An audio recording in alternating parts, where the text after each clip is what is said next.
It was exactly 10:07 a.m.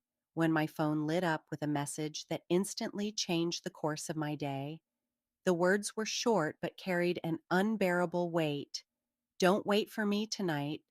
There was no explanation, no apology, and no sign of warmth. I stared at the screen, unsure whether to ask what was wrong or simply pretend the message didn't affect me. Instead of thinking, I reacted. I took a picture of our empty living room, a place that had once been filled with laughter but now felt painfully silent. Along with the photo, I typed, "Don't worry, no one is waiting for you." The moment I sent it, regret settled in, but it was already too late. 7 long minutes later, my phone vibrated again. My heart pounded as I opened the message. It was a photo of Clara sitting alone in a dimly lit cafe. She wasn't smiling and her eyes looked distant. Beneath the picture, she had written, "Guess you were right." My stomach tightened. At first, anger rushed through me.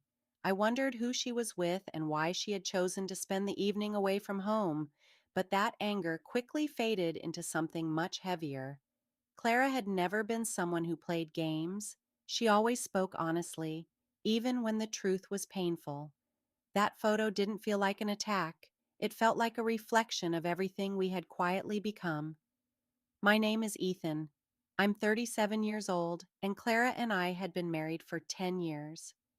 To everyone around us, we looked like the perfect couple. She was warm, confident, and could brighten any room with her smile, while I was quiet, steady, and always tried to keep us grounded. For years, that balance worked perfectly. But during the past year, little things had started to change. She missed dinners, laughed less, and often claimed she was too exhausted to talk. I convinced myself it was nothing more than work stress and everyday responsibilities, but deep inside, I knew something was slipping away. As I waited alone in the house, Jasper, our loyal dog, curled up beside my feet as if he could sense the tension filling the room. Looking at him reminded me of the life we had built together. Memories began flooding my mind. Our first date, endless late night conversations, lazy Sunday mornings, and the day we brought Luna, our mischievous cat, home. Those moments had once felt unbreakable, yet now they seemed painfully far away. I tried to reply to Clara's message several times, but every sentence sounded wrong. Some felt too emotional, others too cold. Eventually, I put my phone down, realizing that silence sometimes speaks louder than words. Just when I thought the conversation had ended, another notification appeared. Clara had sent another photo.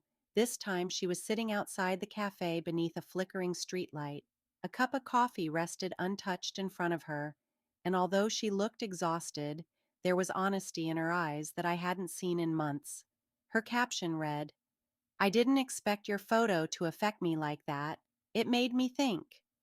Those words stirred something inside me. For the first time in months, I felt a small spark of hope mixed with fear. Without wasting another second, I grabbed my coat and stepped outside. I had no idea whether I was walking toward an argument, a confession, or the end of our marriage. All I knew was that sitting at home would solve nothing. With every step through the quiet streets, I felt the weight of 10 years pressing against the uncertainty of whatever awaited us next. When I reached the small cafe, I saw Clara sitting alone exactly where she had taken the photo. She looked up as I walked in, and for a brief moment, it felt as if the world had stopped moving. There was no smile on her face and no anger in her eyes, only exhaustion and sadness. I quietly sat across from her. The coffee between us had long gone cold, but neither of us touched it. We simply sat there in silence, a silence that carried months of unspoken emotions. After what felt like forever, I finally asked, "Why didn't you tell me what was happening?" My voice was calm, but it held the weight of countless sleepless nights. Clara lowered her eyes and took a slow breath before answering. "I didn't know how," she whispered.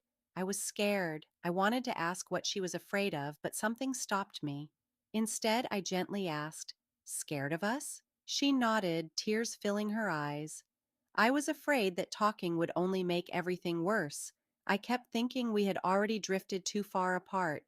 Her words didn't shock me because I had been carrying the same fear for months. Hearing her admit it didn't create more pain. Instead, it brought an unexpected sense of relief. At least now we were finally being honest with each other.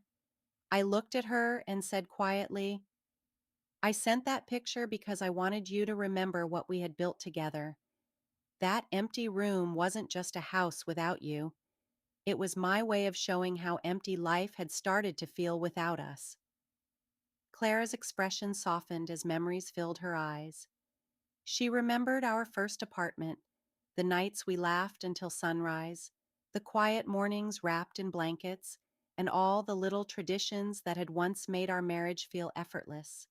She slowly looked back at me and admitted, I thought I needed distance to understand myself. I never realized that while searching for answers, I was leaving behind the person who had always stood beside me. For a moment, neither of us spoke. I carefully reached my hand across the table, unsure whether she would accept it. My fingers stopped just short of hers. Then, without saying a word, Clara placed her hand gently on mine. That simple touch carried more meaning than any apology could have. It reminded me that love is rarely saved by grand speeches or dramatic promises. It survives through small acts of kindness, patience, and the courage to face difficult truths together. We didn't try to fix every problem that night. We didn't argue about the lonely months behind us or make unrealistic promises about the future. Instead, we chose something much more important. We listened. We acknowledged the pain we had both been hiding and accepted that our marriage had not fallen apart overnight. It had slowly faded because we had stopped truly seeing each other. When we finally left the cafe, the city was quiet. The streets were almost empty, and the cool night air felt strangely peaceful. I walked Clara home without rushing, enjoying the silence that no longer felt uncomfortable. When we reached her door, she turned toward me with eyes that no longer seemed distant. Thank you, she whispered. Thank you for staying, even when I didn't know how to ask you to. I smiled gently and replied, I'm not giving up on us. For the first time in months, the heavy weight inside my chest began to disappear. That night reminded me that real love doesn't always arrive with dramatic moments or perfect words. Sometimes it lives quietly in forgiveness, patience, and the decision to stay when walking away seems easier.